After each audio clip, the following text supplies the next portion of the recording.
It's an honor and pleasure to be here. And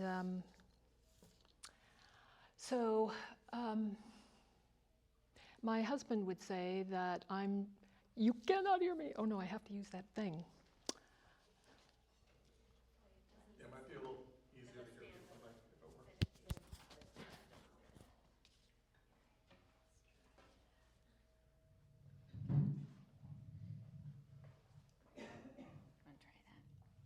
Okay, hopefully won't break any eardrums. Good. So I'm T.C. Moore. As my husband would sometimes say, you know, you're just an old cowgirl from Calgary, and good, yeah. And so my work itself, sorry, I have a couple of notes here, is that although, you know, I might be a cowgirl, I am more, I would say, an environmental artist. And I like to use an array of natural materials because my work is inspired by the biophilia hypothesis, which was put out by the late E.O. Wilson.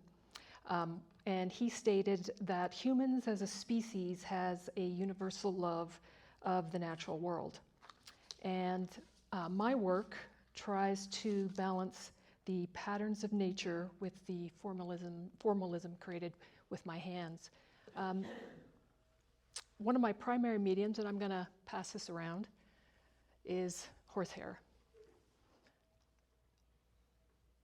Have fun with that.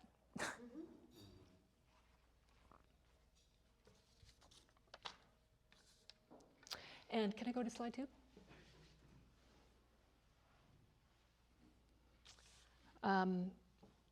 I guess I'll get used to this. I guess my love of horses started, I guess, as my first aesthetic experience. I don't know if any of you can remember what that was, but I remember very distinctly being about 2 or 3 years old, and I was on my grandmother's farm, and these 2 women came up riding horses, and I sort of hid behind my grandmother, and I looked up at these women that were probably 18 or 19 thinking, wow, they're so cool. And then these animals are so enormous and kind of scary, but beautiful at the same time. So I was one of those horse crazy girls that never outgrew the horse craziness. And so my idea or notion of working with the horsehair came about, I guess it was some spring, I don't know when exactly, but I had a curry comb and I was currying the underside belly of a mare, and it was in the spring transition, so she was shedding her winter coat. And so I was just currying underneath her belly, and she was just loving it because she couldn't reach that.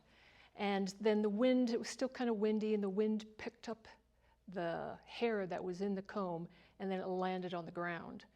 And then I looked at it, and I'd seen this pattern before, and I don't know why at this particular moment that it's like, wow, there's something really beautiful about this material. And what most horse people do is they just let it blow away in the wind, or they throw it in the garbage. So I, in my excitement, just started collecting the hair between pieces of Kleenex, and then I took it home, and I had no idea what I was going to do with it. But it became a moment of expansion and openness in that, oh, well, there's this winter coat. And wait a minute, there's tail hair, there's mane hair. This is a whole new media that I can investigate. So those other pieces that were there, and these pieces also came out from a little later these came out first, the other ones came out later. And these pieces, they're the full length of the hair that you saw that I passed around. But I was trying to make a connection between, you know, the pastures and the trees where the horses exist and the hairs themselves, and merge them together as a composition. And then just playing with the hair, you know, like sometimes you tell your kids, stop playing with your hair. That's what I was doing in these, is just playing with them. And so the process itself is I have a drill, and I drill these infinitesimal hairs into the holes, and then I gather about 5 to 10 hairs, and then I slowly insert them. And then if they come through the backside, I use archival glue so that they'll stay in there.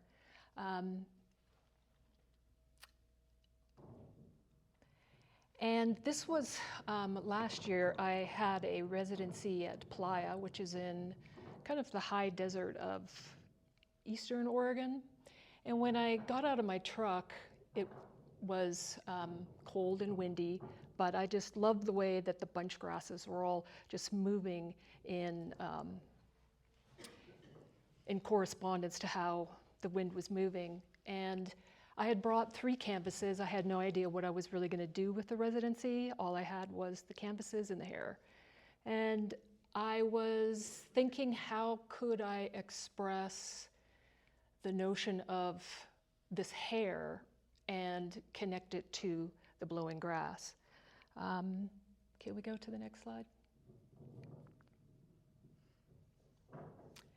And at Playa, they have like a little lagoon, I guess, and they've built a sort of a walkway. And along it are all these bulrushes. And the season that it was, I just started touching the bulrushes, and then the wind was blowing, and it just started blowing the bulrush seeds all over the place. And by the time my residency was through, there were no bulrushes that were next to the walkway. I just loved the way that I was able to interact with the rhythms of what was happening, and then also in a way helping the bulrushes. It's like, your seeds are going. So the hair piece, it's very delicate, but the progression of like a darker zone and a lighter zone and even a lighter zone was me trying to express how the seeds were slowly dissipating into the wind. This piece was also generated by my residency at Playa. My mother always told me, you need to walk and stop looking at the ground. Well, I never outgrew that. And so at that time of year, the mud is frozen and it creates these patterns. So I was thinking, how can I translate this experience of walking day after day on these mud flats? And when I got into the studio, I started thinking about not only the cracks, but the land and the topography. And so that's what this drawing is trying to address or be inspired by. Next slide. These 4 images come from a series called Are We Not All Animals? And this one on the extreme right is cowhide and horsehair. The one on the upper left is felted winter horsehair coats. The lower is probably, I'm not exactly sure what kind of fur, but horsehair. And then these are, the last image is quail eggs that have blown out. The cowhide and the fur are repurposed. The cowhide, somebody gave me this wallet that just didn't open. It's like, that's ridiculous. So I just cut it apart and started using it. The fur, I guess you can buy fur by the pound. That's from people who make fur coats. So I just purchased that, not knowing what it was. And the notion of, are we not animals now comes from my desire to, if we decide that we are animals and these animals live in the environment, how are we treating these animals and how are we treating the environment where these animals live? And if we are animals in that environment, it was just sort of a question. I don't necessarily have an answer to that. And then this was taking that same idea and translating it into a sculptural form, I started using mirrors at that time, acrylic mirrors, and drilling into that. So if you looked at the sculptures, you would actually see yourself. So maybe that does answer the question, are we not animals now? Can I have the next image? And these are earlier works. I'd finished reading the book, The Sixth Extinction, and I was thinking, oh yeah, extinction. And then I went online and I saw, there was a video, but we couldn't upload it, of a thylacine, which was an animal that became extinct in 1936. And I kept watching this video over and over again. I was kind of shocked and amazed, and also like, this animal existed, and just, it kind of baffled me. So my sort of obsession with extinct animals came out in a one-person show, which I called Lost Animals. And there were images that I created on mirrors. They were etched onto mirrors, and these mirrors were, I bought them on Etsy or at the Salvation Army. And so what I wanted for people to do, or the viewer to do, is like, okay, I can sort of see these images. They're kind of ghostly and white, but then I can see myself at the same time. So like, there's a level of responsibility that we have as a viewer in these pieces. And can I have the last slide? So the last slide is, unfortunately, this animal is also extinct in the 1870s, and they were basically just shot. And so this piece is a life-size piece. They have some information on the actual final dimension. And so what I did is I took tail hair and felted winter coat, and I created a life-size image of a quagga. And in the installation, it was just hanging there like a ghost. So what I was hoping is that the viewer could walk around this life-sized image, and at certain points you could see the shadow on the wall, or you could see the ghost in front of them, or you could see your friend between. So again, you can get a sense of, like, we're responsible for this. And how can we hopefully stop the future extinctions that are happening? And my understanding is 20 to 50% of all flora and fauna will be extinct if we continue in the direction that we're going by the end of the century. So that's very shocking to me. And thank you for listening to this. And if you have any queries, hopefully I can respond to them. Yes? And I'm just curious, living that far north, have you come into the Four Corners horsehair pottery? Yes. If there's something involved with horsehair, I probably know something about it. Yes, it's exquisite, it's beautiful. If I could do ceramics, I would probably think of a way of doing something with it. Thank you for your question. I guess that's it. Oh. I guess comment or question.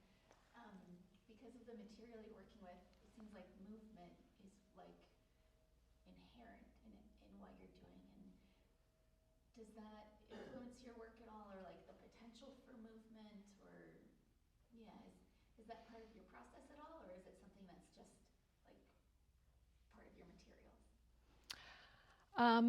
Very astute. I think that it's a kind of a combination of both. I think it is an inherent nature of the hair to want to flow.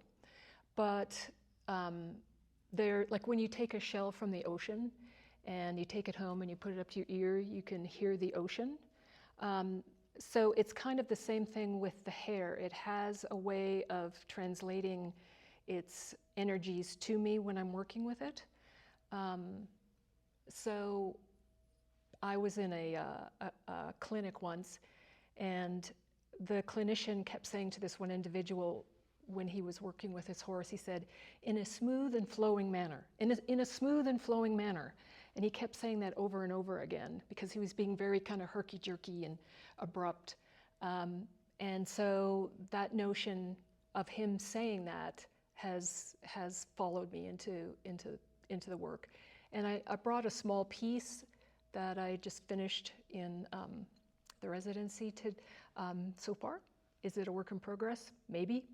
But it's pretty close to being done. I don't think I can batter it up too much. It has hair in it. It also has the felted winter coat of the horse that you saw that I was riding, as well as dyed horsehair, which is something new for me because I've always just been working with the natural colors. And so, yeah, if you want to take a look at it. Thank you.